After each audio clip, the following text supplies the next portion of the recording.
தொகுப்பூதிய ஆசிரியர்கள் கூட்டமைப்பு மாநாடு திருச்சி வெஸ்ட் பள்ளியில் நடைபெற்றது.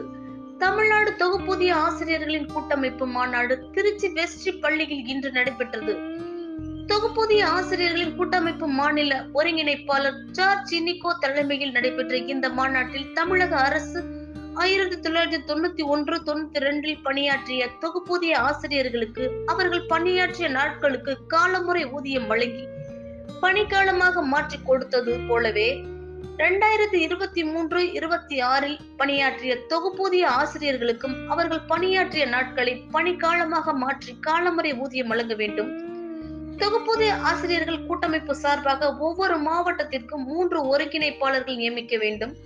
2024 ஜனவரியில் தொகுப்பூதிய ஆசிரியர்கள் கூட்டமைப்பு சார்பில் நடைபெறும் மாநாட்டுக்கு பள்ளி கல்வித்துறை அமைச்சர் அன்பில் மகேஷ் பொய்யாமொழி வருவதாக உறுதி அளித்துள்ளார்.